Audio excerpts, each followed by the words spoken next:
ക്രിസ്തുവിൻ്റെ സമാധാനം നിങ്ങളോടുകൂടെ ഉണ്ടായിരിക്കട്ടെ.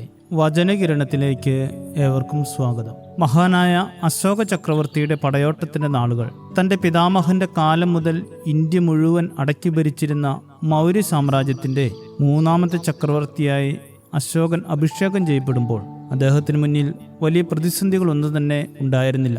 എന്നാൽ ചക്രവർത്തിയുടെ സിംഹാസനത്തിലിരുന്ന തൻ്റെ സാമ്രാജ്യത്തിൻ്റെ ഭൂപടം നോക്കുമ്പോൾ അദ്ദേഹത്തിനൊരു വിഷമമാണ്. മറ്റൊന്നുമല്ല, സാമ്രാജ്യത്തിൻ്റെ കിഴക്ക് ഭാഗത്തായി കലിംഗ എന്ന ചെറിയ നാട്ടുപ്രദേശം മാത്രം തൻ്റെ കീഴിലല്ല.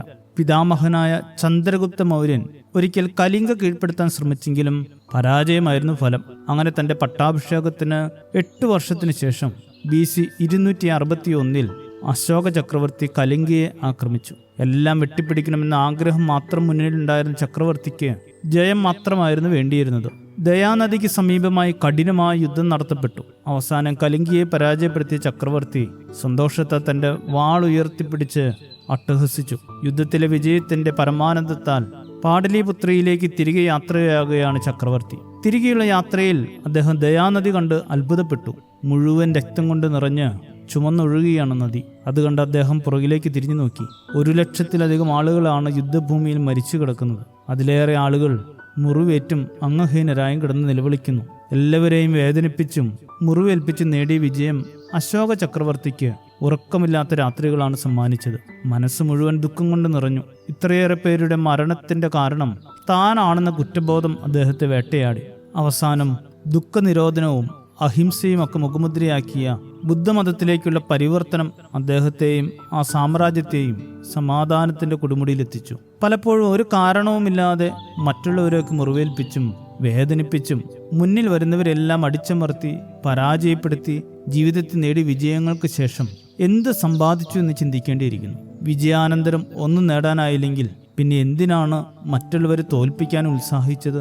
നിന്റെ ശത്രു വീഴുമ്പോൾ സന്തോഷിക്കരുത്, അവനിടറുമ്പോൾ നിന്റെ ഹൃദയം ആനന്ദിക്കരുത് എന്ന് സദൃശവാക്യങ്ങൾ 24:17 പറയുന്നത് ഓർമ്മയിലിരിക്കണം. എല്ലാവരെയും തോൽപ്പിച്ച് വേദനിപ്പിച്ച് അവസാനം കൂടെ നിൽക്കാൻ പോലും ആരുമില്ലാത്തവനായി മാറുമ്പോൾ ഈ വിജയങ്ങളൊന്നും വേണ്ടിയിരുന്നില്ല എന്ന ബോധ്യം നമ്മെ വല്ലാതെ വേട്ടയാടും. മറ്റുള്ളവരുടെ മുമ്പിലുള്ള വിജയമല്ല, ജീവിതത്തിലെ തോറ്റുകൊടുക്കലാണ് യഥാർത്ഥത്തിൽ മനസ്സിന്റെ വിജയമെന്ന് നമുക്ക് അന്ന് മനസ്സിലാകും. ശുഭദിനം നേരുന്നു. ദൈവം അനുഗ്രഹിക്കട്ടെ. എന്നിൽ വസിക്കും നല്ല ആത്മാവേ, എന്നെ നടത്തും ദൈവാത്മാവേ, എന്നിൽ വസിക്കും നല്ല ആത്മാവേ, എന്നെ നടത്തും ദൈവാത്മാവേ, എന്നോട് മിണ്ടും എൻ കൂടെയിരിക്കും, എന്നോട് മിണ്ടും എൻ കൂടെയിരിക്കും. നല്ല സഖിയേ, നല്ല തുണയേ, പരിശുദ്ധാത്മാവേ,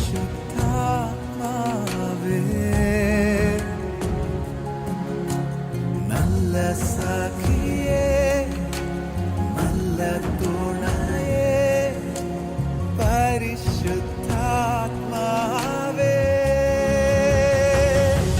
പരിശുദ്ധാത്മാവിൻ കൂട്ടായ്മ വേണം, പരിശുദ്ധാത്മാവിൻ കാവൽ വേണം, പരിശുദ്ധാത്മാവൻ കൂടെ വേണം, പരിശുദ്ധാത്മാവേ,